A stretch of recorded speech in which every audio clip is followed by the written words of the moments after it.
Hey guys, welcome back to my YouTube channel. तो आज हम अपोथ सीरीज को फिर से कंटिन्यू करने जा रहे हैं। अगर आपने प्रीवियस चैप्टर्स की एक्सप्लेनेशन नहीं देखी है तो आप देख सकते हो, प्लेलिस्ट में अवेलेबल है। और प्लेलिस्ट का लिंक डिस्क्रिप्शन में भी, तो डायरेक्ट वहां पे क्लिक करके देख सकते हो। तो जैसे हमने प्रीवियस चैप्टर में देखा था, लूजेंग डीमन की तरफ अटैक करने के लिए जा रहा होता है। डीमन डरता है और पीछे की तरफ मूव कर जाता है। तो एपिसोड नंबर 306 की स्टार्टिंग होती है। एक डीमन बोल रहा होता है कि मुझे लग रहा है कि न्यू फैंग को इस टाइम ड्रीम बैटलफील्ड को ज्वाइन नहीं करना चाहिए था। दूसरा बोलता है किस बच्चे ने तो मतलब जेन्युइन एनर्जी भी कोट नहीं की थी अपने पंच में, पर न्यू फैंग फिर भी डर गया। दूसरा बोलता है कि इसे फाड़ दो न्यू फैंग, तुम सुप्रीम टैलेंट हो हमारी डीमन रेस के, तुम कैसे डर सकते हो इससे। न्यूफैंग सोच रहा होता है कि नहीं, जो फर्स्ट 2 डिफीट्स थी उनसे मैं अपने दिमाग को खराब नहीं करवा सकता हूँ। इसके पंच में कोई भी जेन्युइन एनर्जी नहीं थी, तो मैं इसे हरा सकता था अपनी डिमोनिक ब्रिलियंस बॉडी प्रोटेक्शन को यूज करके। न्यूफैंग सोच रहा होता है अगर मेरे सारे ड्रैगन स्किल्स कंप्लीटली एक्टिवेटेड होंगे तो वो काफी होंगे इसे मारने के लिए, पर ये भी मेरा फर्स्ट टाइम ही है। जो मेरी बॉडी की स्ट्रेंथ है वो एक वेपन की तरह स्ट्रॉन्ग है और इतना जल्दी से रिवील करना सही नहीं होगा। लूजिंग अपने हाथ को आगे की तरफ करता है और होली स्पेयर ऑफ स्लॉटर को निकाल लेता है और उसमें अपनी प्रिमिडल की को डालता है और उसे आगे की तरफ फेंक देता है। डीमन सोच रहे थे नहीं, ये इंसान तो चीटिंग कर रहा है। लूजिंग के स्पेयर से वो डीमन मर जाता है। फिलहाल क्या ही गंदे तरीके से आ रहा है। मिस्टीरियस लड़की बोलती है कि लूजिंग जीता इस बैटल को। एक मार्शल आर्टिस्ट बोल रहा होता है कि वेल जैसे कि रूमर्स हमने सुने हुए थे,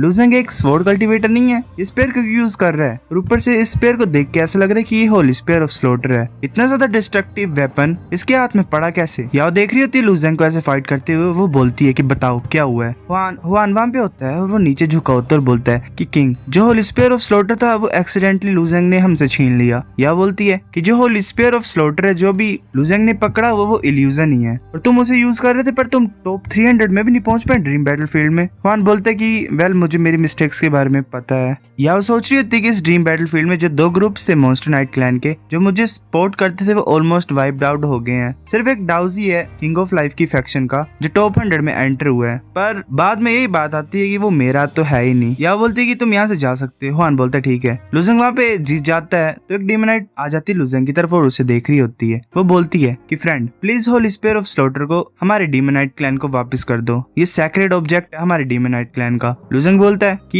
ये स्पेयर तुम्हारा सैक्रेड ऑब्जेक्ट है तुम्हारे क्लैन का, तो इसका क्या मतलब मैं तुम्हें इसे वापस दे दूं। वो डीमनाइट बोलती है हाँ, ये स्पेयर डीमनाइट क्लैन को बिलोंग करता है, तुम इसे रिटर्न कर सकती है क्योंकि तुम्हारा है ही नहीं। लूजिंग सोच रहा है मैंने कॉपी तो कर लिया होली स्पेयर ऑफ स्लॉटर को क्योंकि मैं जुन को सरप्राइज देना चाहता हूँ, पर ये वुमन चाहती कि मैं रिटर्न कर दूं उसे। ये कैसे पॉसिबल है, मैं क्यों रिटर्न करूं इसे। जिकिन बोलती क्या तुम बेवकूफ हो, जो होली स्पेयर ऑफ स्लॉटर है ये सिर्फ प्रोजेक्शन ही है ड्रीम बैटलफील्ड में, ये तो असली होली स्फीयर ऑफ स्लॉटर भी नहीं है। वो डीमनाइट बोलती है ऑफ कोर्स मुझे पता है कि ये प्रोजेक्शन है, पर मुझे पता है कि तुम hole of cause and effect में गए हुए थे और तुमने इसे रेप्लिकेट कर दिया और तुम इसे जुन को देने वाले हो, है ना। लूजिंग सोच रहे थे कि ये जो डीमनाइट क्लैन की वुमेन है इसके रिएक्शन कुछ ज्यादा अजीब ही है। ऐसे तो जब कोई डीमनाइट क्लैन का मेंबर मेंशन करता है 3 किंग्स को तो वो उन्हें रिस्पेक्टफुली एड्रेस करते हैं लाइक किंग। जो असैसिन या उन्हें सेंड किए थे वो भी वैसे ही कर रहे थे, पर इसकी इतनी हिम्मत की जुन को उसके नाम से बोल रही है, ये है कौन। लूजिंग स्पेयर को अपनी जुमी रिंग में डाल देता है और बोलता है ऐसे तो मैंने जो होली स्पेयर ऑफ स्लॉटर वो डीमनाइट क्लैन के वॉरियर से लिया हुआ है, पर ये ओरिजिनली जुन का पोजेशन है, तो मैं नेचुरली उसे दूंगा इस चीज को।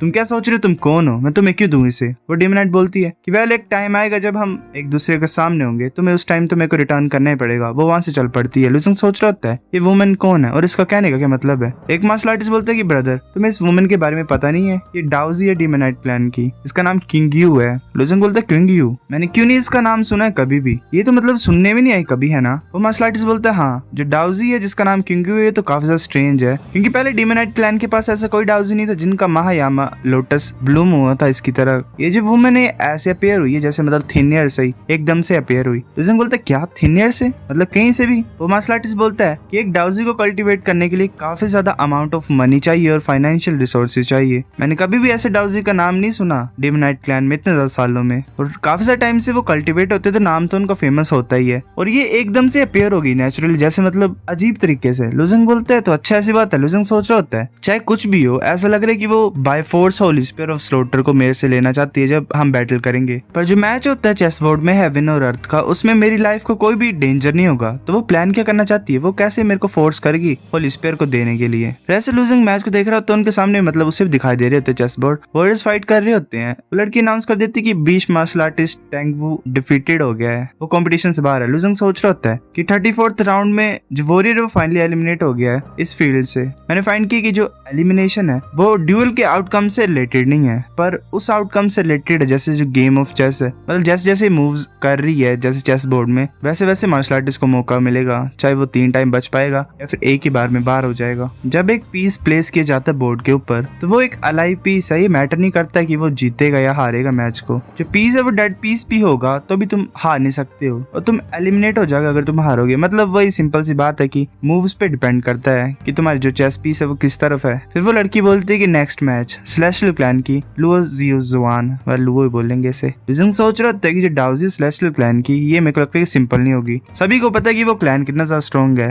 वेल स्काईलॉर्ड्स। फिर उसका मैच होता है हुआ टियानमिंग सेलेक्ट हो जाता है। लुजंग हैरान होता है, सोच रहा था ब्रदर टियानमिंग। लुजंग सोच रहा था इस डाउजी का जो महायामा लोटस है वो फुल्ली ब्लूम्ड है और उसकी जो अंडरस्टैंडिंग है डाउ की एप्लीकेशन से वो काफी ज्यादा पावरफुल है। और ऊपर से बात की जाए कि वो सेलेस्टियल क्लैन की है, वो टियानमिंग उसका ओपोनेंट है, तो इसकी जो फर्स्ट बैटल है बहुत ज्यादा खतरनाक होगी। एक मार्शल आर्टिस्ट बोल रहा था ये हुआ टियानमिंग तो कुछ ज्यादा अनलकी है, इसे पहली फाइट ही ऐसी मिली जिसमें वो एलिमिनेट हो जाएगा। दूसरा मार्शल आर्टिस्ट बोलता है हाँ, जो अदर पार्टी वो बिलव्ड चाइल्ड है सेलेस्टियल क्लैन का, जिसे डॉटर ऑफ लाइटनिंग बोला जाता है। लुजंग बोलता है क्या डॉटर ऑफ लाइटनिंग? वो मार्शल आर्टिस्ट बोलता है हाँ, लुओ के ओरिजिन काफी ज्यादा अजीब से हैं। एक रैलम है यूनिवर्स में जिसे प्रोफाउंड लाइटनिंग रैलम बोला जाता है, उस रैलम में बहुत ज्यादा खतरनाक लाइटनिंग होती है। और ऊपर से और ज्यादा खतरनाक चीज बताऊं क्या है, वहाँ पे काफी ज्यादा खतरनाक होली बीस्ट रहता है। वो कभी कभी वहां से निकला आता है और बाकी रैलम्स में भी डिस्ट्रक्शन मचा देता है। 80 मिलियन साल पहले 6 हेवनली वेनेटेट्स वहां पे गए और उन्होंने उस प्रोफाउंड लाइटनिंग बीस्ट को सील कर दिया सबसे ज्यादा पावरफुल सीलिंग मैजिक से, जिसे डीमन सीलिंग डेस्टिनी बोला जाता है। उसके बाद प्रोफाउंड लाइटनिंग रैलम में कोई भी एंटर नहीं कर पाया। पर बस 22 साल पहले जो सील थी वो एक 3 साल ओल्ड लड़की ने डिस्ट्रॉय कर दी। पर उससे भी ज्यादा अमेजिंग ये चीज है कि उसके जो बैकग्राउंड जो अननोन है, ना उसके फादर के बारे में कुछ पता और ना ही मदर के बारे में। जब लोगों ने रियलाइज किया कि उस लड़की के पास एक्स्ट्राऑर्डिनरी स्ट्रेंथ है तो काफी ज्यादा रेसिस ने आपस में फाइट करना स्टार्ट कर दी इस लड़की के ऊपर। लास्ट में सेलेस्टियल क्लैन के हाथों में पड़ गई है और उन्होंने इसका नाम लुओ रख दिया। ऐसे तो उसके बाद कुछ न्यूज नहीं पता लगी लुओ के बारे में, पर ऐसे मोस्ट पावरफुल कैरेक्टर है ये यंगर जनरेशन में सेलेस्टियल क्लैन की, तो ये वीक कैसे हो सकती है? लुजंग सुन रहा होता है, फिर आगे की तरफ देखता है हैरानी से। लुजंग सोच रहा होता है अभी ब्रदर टियानमिंग के ऊपर ये वो कैसे रिस्पॉन्ड करेंगे। लुओ बोलती है कि मैं सेलेस्टियल क्लैन की लुओ जिजुआन हूँ। लुजंग बोलता है जियानलोंग पेविलियन हुआ टियानमिंग। लुजंग बोलता है क्या टियानलोंग पेविलियन? वेल क्या ही चेंज कर रहे हैं नाम में, क्या ये करंट सेक्ट है जहाँ पे ब्रदर टियानमिंग है? क्या ये सच्ची मुझे स्वॉर्ड से फेटेड है? हुआ टियानमिंग ने अपनी पीठ के पीछे एक स्वॉर्ड बांधी होती है, वो उसे निकाल लेता है। लुओ बोलती है कि स्वॉर्ड तुम्हारे लिए नहीं बनी हुई है। हुआ टियानमिंग बोलता है अगर तुम्हारे पास स्ट्रेंथ है तुम फोर्स कर सकते हो मुझे मेरी स्वॉर्ड को निकालने के लिए। एक मार्शल आर्टिस्ट बोलता है ये हुआ टियानमिंग का कहने का क्या मतलब है? ये एक डाउजी को फेस कर रहा है और ऊपर से सेलेस्टियल क्लैन का डाउजी है ये। दूसरा बोलता है ये इंसान कुछ ज्यादा ही अजीब है, ऐसा कॉन्फिडेंस कहाँ से आ रहा है इसके पास कि ऐसी चीजें लुओ को बोल रहा है। लुओ सोच रहे थे कि जब मार्शल आर्टिस्ट मिलते हैं मेरे को सेम जनरेशन के तो काफी ज्यादा अवॉइड ही करते हैं मेरे को और मेरे को एज अ मॉन्स्टर रिगार्ड करते हैं, पर ये हुआ टियानमिंग मेरे को चैलेंज कर रहे हैं, ये मेरे को बाकी लोगों की तरह ट्रीट नहीं कर रहा है। लुओ बोलती है अच्छा ऐसी बात है क्या? तुम बोल रहे हो कि मैं तुम्हारी स्वॉर्ड को निकलवा सकती हूँ? ये तो वेल फन लग रहा है मुझे। वो टियान बोलते हैं हाँ तुम अटैक कर सकते हो पहले। लुओ बोलती है कि ठीक है मैं हैप्पीली करूंगी। उसके बाद वेल ऊपर की तरफ उड़ रहे होते हैं, थंडर कवर कर रही होती है, उसके सामने एक स्क्रिप्चर टाइप आ जाता है, वेल जैसे लुजंग की बॉडी में जो गए थे मंत्र टाइप वैसे उसके सामने भी अपीयर हो जाते हैं। एक मार्शल आर्टिस्ट बोलता है ये तो प्रोफाउंड थंडर गॉड डाउ एसेंस है। लुजंग हैरान होता है, सोच रहा होता है ये जो संस्कृत बुक का पेज है ये तो बिल्कुल सेम ही लग रहा है जिसने मेरी फेट को चेंज कर दिया और मेरी पूरी लाइफ को ही। बस स्टार्टिंग के चैप्टर्स में हुआ था। पहले मैं सोचता था कि जो डिवाइन फ्लेम कॉल्ड्रन था उसने मेरी बॉडी को बिल्ड किया है, पर ग्रीन ड्रैगन ने मुझे बाद में बताया ये संस्कृत पेज था उसने मेरी बॉडी को बिल्ड किया। वेल इसके संस्कृत पेज ने इसे वेपन में कन्वर्ट कर दिया और लुओ के संस्कृत पेज ने उसे थंडर में कन्वर्ट कर दिया एक तरह से। वो सोच रहा था कि जब भी मैं ट्रू फायर को इनकाउंटर करता था जो मंत्रास थे वो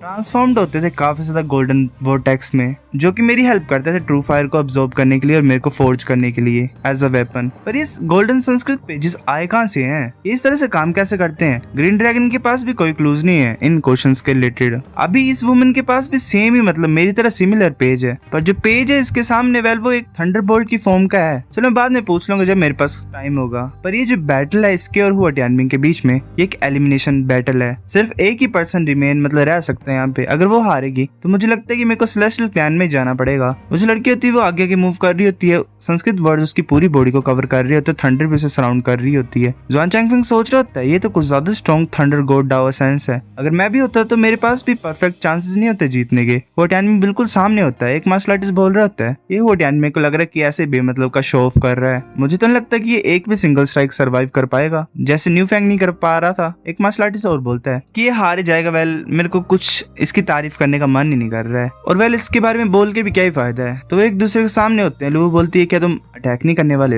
हो टाइमिंग नहीं बोलता है कुछ भी। लू बोलती है ठीक है मैं समझती हूँ। वो अपने हाथ को ऊपर की तरफ उठाती है। सो गाइस एपिसोड नंबर 306 इतना था। अगर आपको वीडियो पसंद तो लाइक करनी है, बेफिक्र भी लाइक कर दो, शेयर कर दो दोस्तों के साथ, कमेंट करके बता अगर आपको वीडियो कैसी लगी, सब्सक्राइब करो। तब तक के लिए